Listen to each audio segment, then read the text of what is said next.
Hi, welcome to the August edition of Pulse of the Parish. I'm Ishmael Swiney, a cattle student worker at the District Attorney's Office and a senior at Captain Shreve. This episode, we joined the Cattle Parish Youth Summer Worker Program to see how they gain real-world experiences and learn how local government works.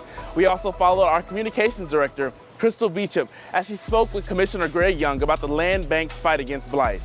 And over at the Walter B. Jacobs Park, big upgrades are underway with new features and spaces families across the parish will love. This summer showed us the power of community, and we're proud to be a part of it. Let's get the show on the road.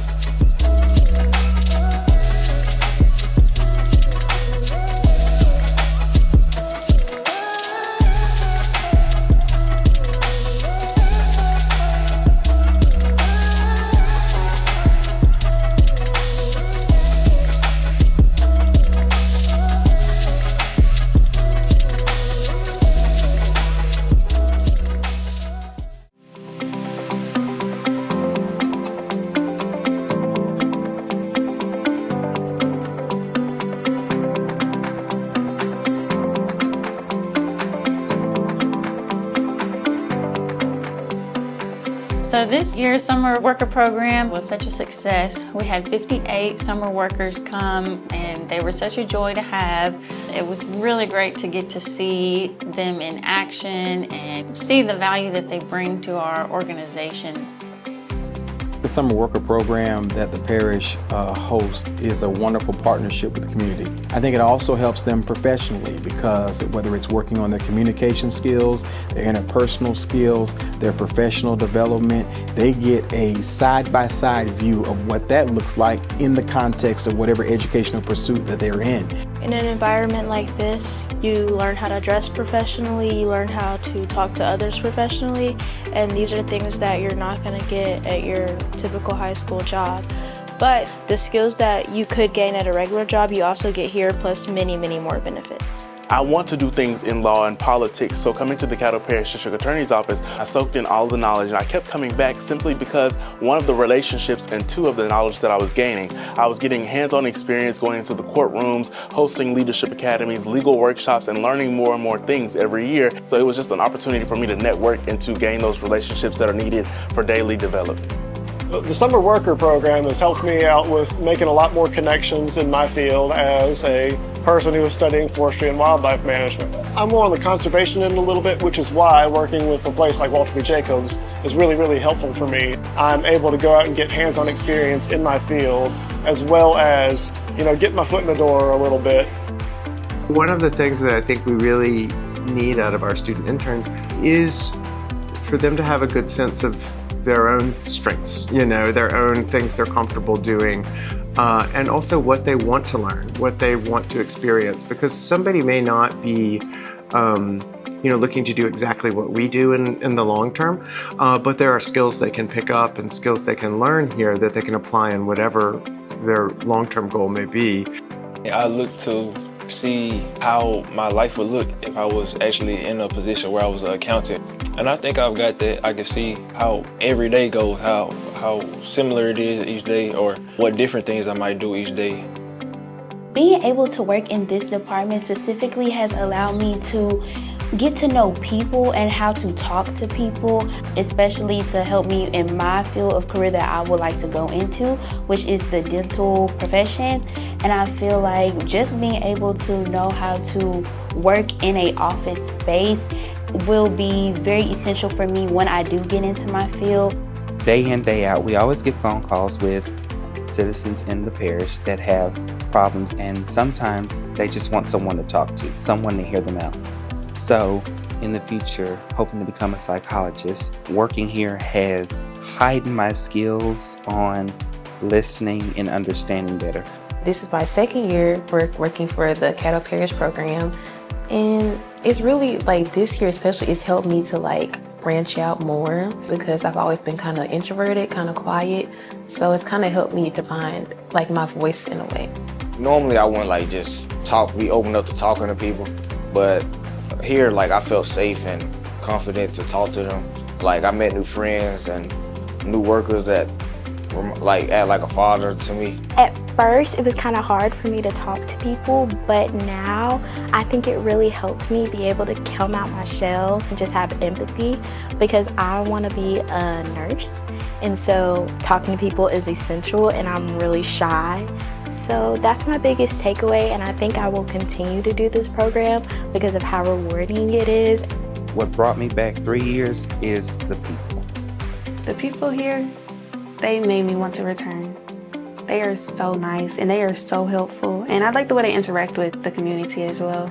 My first year coming into it, I didn't know what to expect, and my first day here, they welcomed me with open arms, and it was easy for me to get comfortable with them and be vulnerable and just be myself in a comfortable workspace. I think the value would be that they express themselves in a work environment.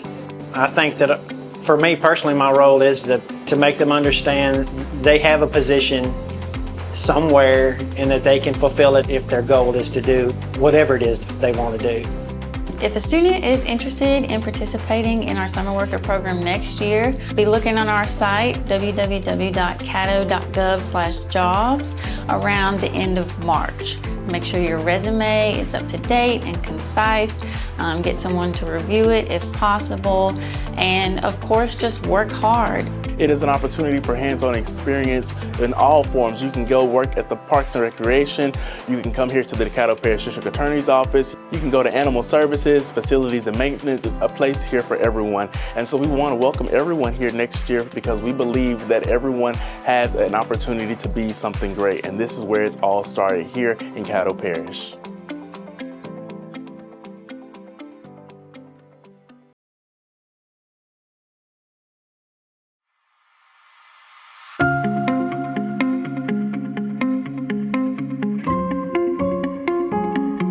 Just look at how it's developed so far, and you think 4,000 square feet of exhibit space, which is almost double what our entire facility was previously, seemed like a very lot of square footage. But once we start putting elements in it, it seems like this area has shrunk quite a bit.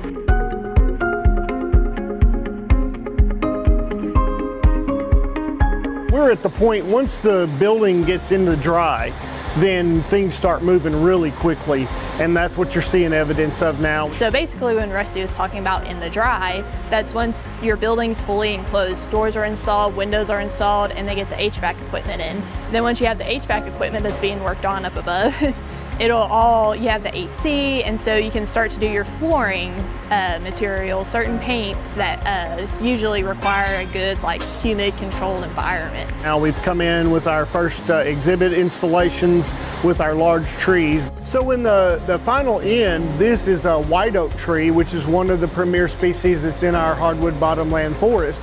And it will have limbs that will have branches and leaves on it, and then there will be animals living in that tree. So what we did was we brought everything in through that last bay of the windows, and there was no structure there, so we only had to be below the main beam. And we brought them in on lifts and with the extension lift, and then once we got them inside, we used roller dolly carts, and then once we were inside, we had scissor lifts that helped pull them into place. And so this piece right here behind me is actually two main pieces on a steel structure. So the steel structure was bolted to the floor, and then the cover-up pieces were covered, and then they set the top piece on top of that. And so it will eventually extend all the way to the ceiling. We had a couple of feet that we had to cut off to get around the air duct, the HVAC equipment, and then when they come back for the final install, those pieces will be put back in place. And then this giant log, the whole idea was so everybody could enjoy it and not just children walk through it. So it was a massive construction, and even though you see the renderings and you talk about it, when it's actually here in front of you, the size of it is just kind of overwhelming. But these two elements of our exhibits had to be installed before those window framings could be put in.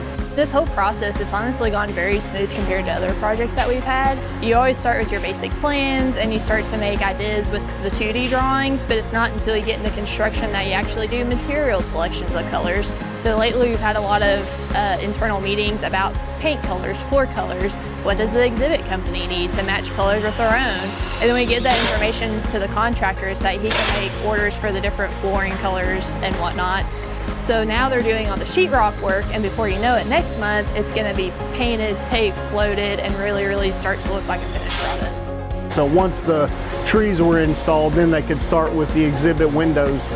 So those should be within the next week or so. This will be closed in, and I believe it's 8/11 we'll have air conditioning in the facility. So I think we are still on schedule. There was a little bit of hang up with stack stone previously, but we're doing well now.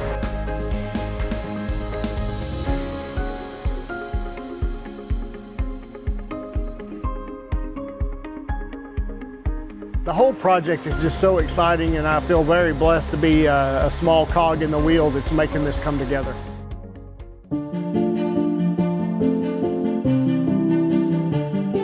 So we are in District 2 today, and we are joined with Caddo Parish Commissioner of District 2, Commissioner Greg Young. And we are actually here today to talk about an issue that many Caddo Parish citizens drive by literally every day and may not be aware of the full scope and the impact, and that's blight and adjudicated abandoned properties and the need for community revitalization. So we're here in District 2 today in front of an example of one of those abandoned and adjudicated properties, but the truth of the matter is you can go in any parish district across Caddo Parish and find properties such as this one. We have over 9,000 on the parish rolls. So we're glad that you're here to join us today to delve a little bit deeper into that issue, but also specifically what Caddo Parish is doing to tackle those issues. So I really kind of want to talk about the issue of blight. Why is it such an important issue in Caddo Parish, and why is it so detrimental to our community? What have you seen?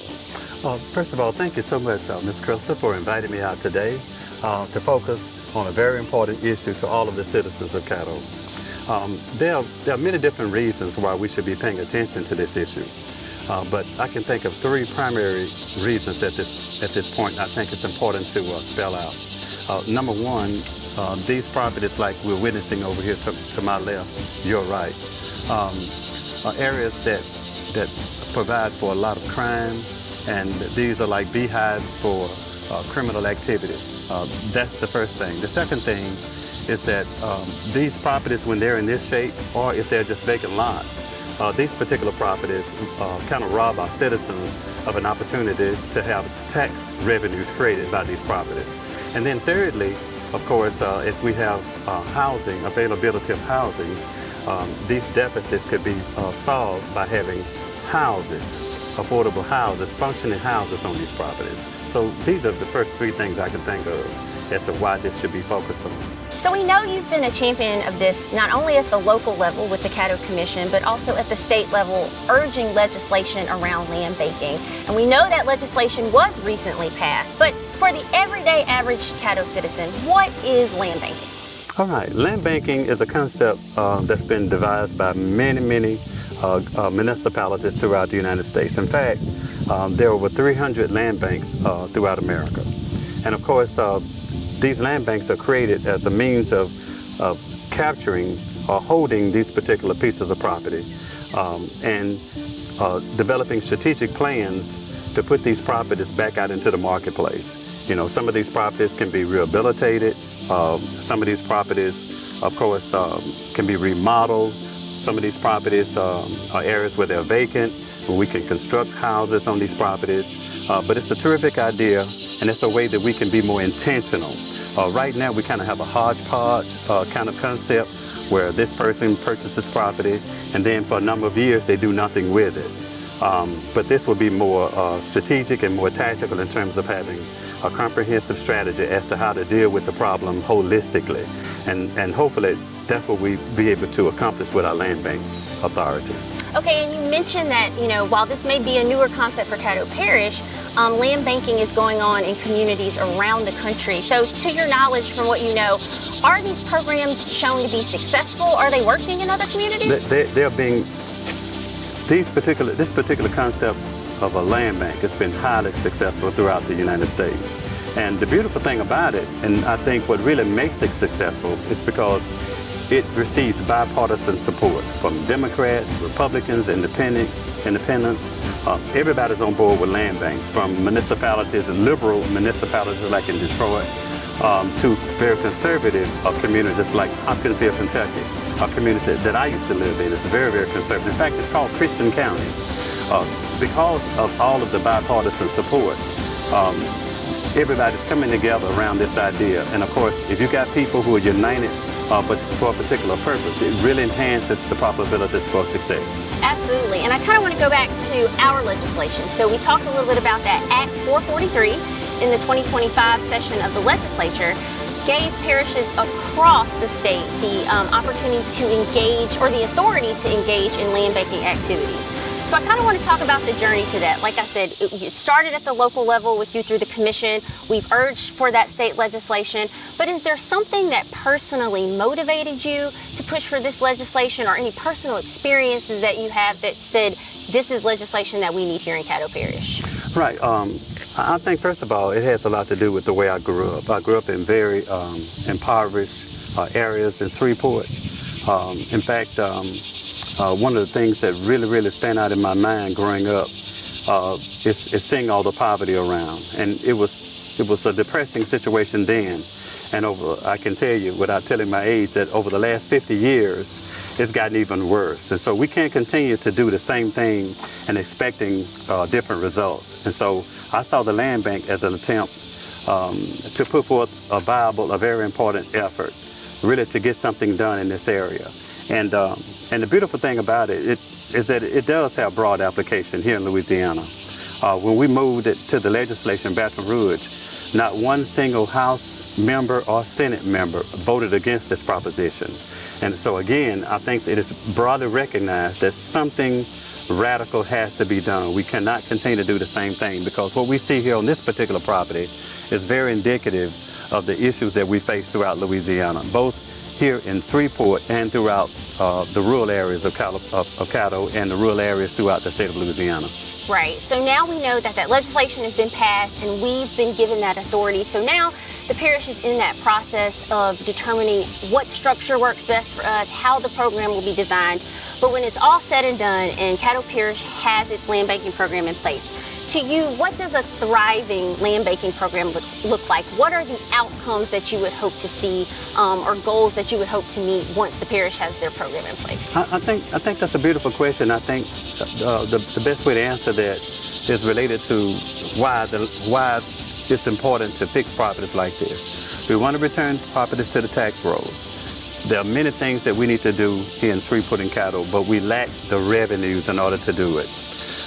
By placing these properties back on the tax rolls, we can not only grow our economy, but we'll have more revenues to do some of the critical things that we need to get done in Shreveport and throughout Caddo, in terms of infrastructure, in terms of parks and recreations, in terms of economic development. And I think that's critically important, that we get on board with this and try to develop a strategy that will be unique to Shreveport and Caddo. Every municipality is going to have the ability, the authority to create a land bank that is tailored toward their strategic goals. And so we're going to develop something over time that's going to meet these particular goals and challenges that we have here in Shreveport and Caddo. So we know you're passionate about the land banking legislation and the possibilities for this area. Is there anything else that you wish that the citizens of Caddo Parish knew about land banking, or about the opportunity for growth and development here in Caddo Parish? I think it's important that the people in Shreveport know that they have a local government in the Caddo Parish Commission that is focused on this issue. I want to take this opportunity to thank yourself for bringing attention to this important issue. I want to thank my colleagues with the Caddo Parish Commission. I want to thank Senator Jenkins and our entire state delegation for fostering this and shepherding it through the legislature. And I want to thank all of our citizens for being a part of my development and inspiring me and giving me the courage to take on such a critical issue. Well, we want to thank you for taking on this issue. We know that you are passionate about Caddo Parish, as well as the entire Caddo Parish Commission. And we also want to thank you for letting us come out to District 2 to kind of get a visual of this problem that is a parish-wide issue. And so we know that it's a challenge. Again, there are 9,000 properties on the roll, But if there's one thing that Caddo Parish does is to rise to the challenge. So we are excited about the outcomes that may take place, and we always promise our citizens at Caddo Parish, once our program is up and running, we'll be back to give our citizens an update on the impact that it's having right here in our community. So I want to thank you again, Commissioner Young, and thanks for being so passionate about our parish. All right, thank you so much for having me. Thank you so much for watching this episode of Pulse of the Parish. And remember, you can watch Pulse of the Parish every first Friday of the month. Until next time, see you later, alligator.